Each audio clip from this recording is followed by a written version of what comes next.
estudando o Enem por competências e habilidades que ele sempre cobra nas suas questões. Então, vem comigo aqui para a gente entender mais uma habilidade específica da biologia que está dentro aí da competência 4 da parte de ciências da natureza, que eu estou mostrando para você aqui do lado. Então vem comigo, ó. Competência número 4, que é compreender as interações entre os organismos e o ambiente, em particular aquelas relacionadas à saúde humana. Ok? Então aqui, deixa eu conseguir grifar reto aqui, porque eu já tentei 3 vezes e não foi. Agora sim, quem sabe faz ao vivo, vamos lá. Em particular, aquelas relacionadas à saúde humana, relacionando conhecimentos científicos, aspectos culturais e características individuais.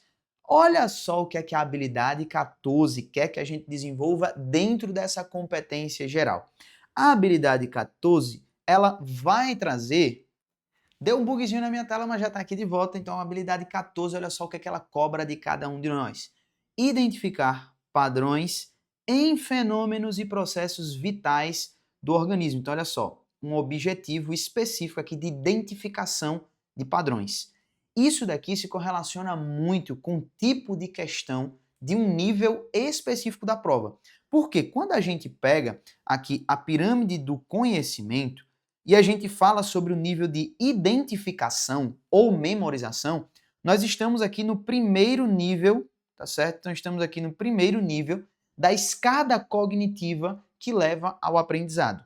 Então o primeiro passo para você aprender um conteúdo ou determinado tema é identificar e memorizar algumas coisas. Depois a gente vai para o segundo estágio, que é a explicação e a justificativa, e o terceiro estágio, que é a criação ou elaboração. Então, quanto mais eu caminho nessa escada cognitiva, mais eu tenho um nível de complexidade desenvolvido com aquele conteúdo.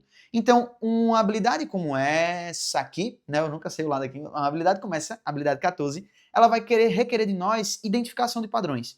Então, é um nível básico, tá certo? É um nível básico de conhecimento. Então, ele quer que você identifique. Então, identificação geralmente está relacionada a questões que são fáceis. Por quê? São questões básicas, onde eu identifico ou memorizo determinado ponto, determinada coisa, e aí eu já consigo responder rapidamente aquela questão.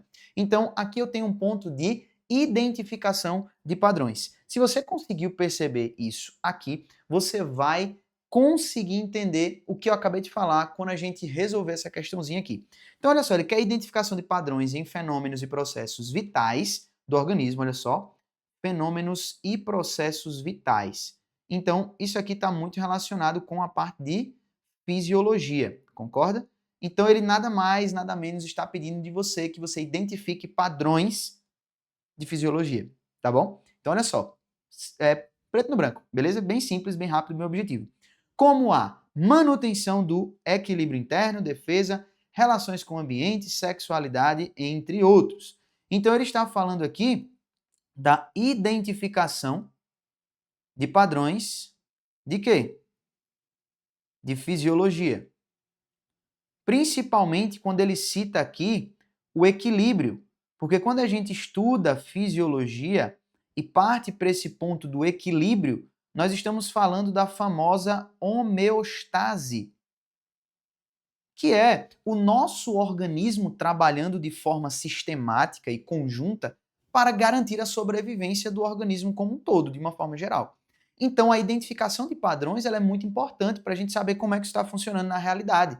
Seja para a homeostase, o equilíbrio do corpo, como questões de fisiologia que falam sobre desidratação, que falam sobre aí excreção específica de conteúdos, como essa questão que vai falar aí do medicamento, está relacionado também à defesa, está relacionado à saúde humana, como a própria competência cobra aqui em cima, tá certo? E também vai estar relacionado muitas vezes com o ambiente, a situação ambiental que aquele indivíduo se encontra. Então, são muitas variáveis que estão diretamente relacionadas com essa habilidade de forma muito bonita que o Enem vai cobrar e você vai ver. Então, vamos lá. Ó. Vamos identificar esses padrões fisiológicos dentro dessa questão aqui, ó.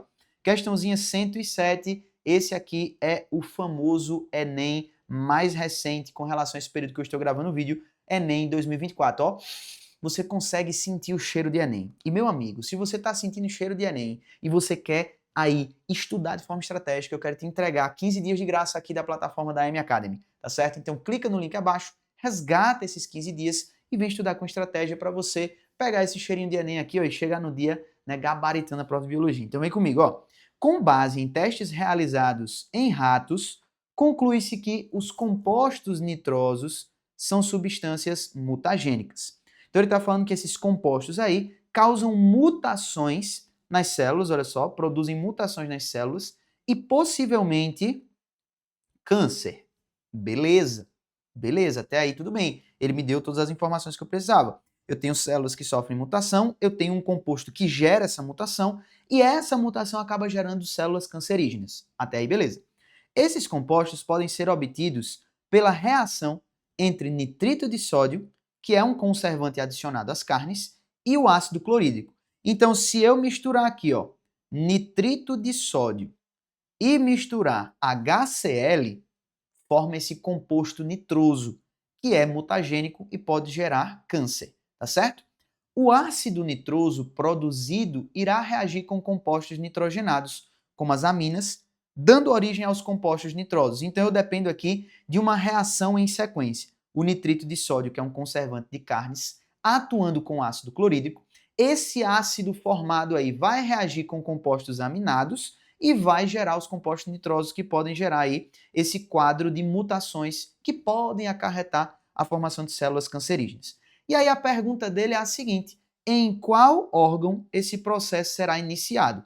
Aí o primeiro de tudo, a habilidade que a gente tem é de identificar padrões. Qual é o padrão fisiológico que a gente conseguiu detectar aí? Ele está falando que o primeiro passo de tudo é quando os conservantes que estão adicionados à carne que a gente come, eles vão sofrer uma ação do ácido clorídrico. Então, quando a gente pega a ideia de que as proteínas vão ter o seu primeiro contato de digestão no estômago, tá? Então, o primeiro passo da digestão bioquímica das proteínas é no estômago, onde eu tenho a ação da pepsina e da presença do ácido clorídrico, porque ele é que torna a pepsina ativa, uma enzima ativa. Então, o que é que acontece? Quando eu penso no estômago, eu vou lembrar em primeira instância da produção de HCl como mantenedor do ambiente ácido que serve para ativação enzimática. Então, todo esse bafafá aí está vinculado à identificação de um padrão, a produção de HCl por parte do estômago, que faz parte do equilíbrio relacionado com a parte de nutrição e digestão. Então ele vai perguntar em qual órgão esse processo será iniciado? No único órgão que produz HCl para começar esse processo de reações. Então por isso a gente ficaria aqui com a resposta na letra E de é bom demais estudar biologia, porque eu tenho a letra que fala aqui exatamente do estômago. Então ficou bem na cara aí tudo que a gente precisava saber. Veja que ele explorou muito bem o que ele pediu de você nesta habilidade. Ele só queria que você identificasse um padrão relacionado com processos vitais do organismo. Nesse caso aqui, ele está falando de um equilíbrio interno relacionado com a parte de nutrição e digestão bioquímica dos alimentos. Então assim fica muito fácil da gente entender a prova do Enem. E olha só, quem entende a prova do Enem consegue ir bem nessa prova. Quando você entende a competição que você está jogando, você joga muito melhor, concorda? Então lembra lá daqueles treinadores que muitas vezes são muito bons em clubes. Por quê? Porque eles têm aí o campeonato inteiro para poder conseguir fazer aquele clube dar certo. Mas muitas vezes esse mesmo profissional, ele não vai bem numa seleção, por exemplo. Por quê? Uma Copa é um campeonato muito diferente de um campeonato brasileiro, por exemplo, que tem 38 rodadas, a Copa tem apenas 7 jogos, tá certo? Então, nesse caso aí, a pessoa tem que ter um outro tipo de campeonato. Então, se você não entende o campeonato que você está jogando, fica muito difícil de você ter um bom rendimento e um bom desempenho. Concorda? Então, você pegou essa visão, vem estudar com quem entende aqui do campeonato que você quer jogar e você não vai se arrepender. Eu fico por aqui e a gente se vê no próximo vídeo. Valeu!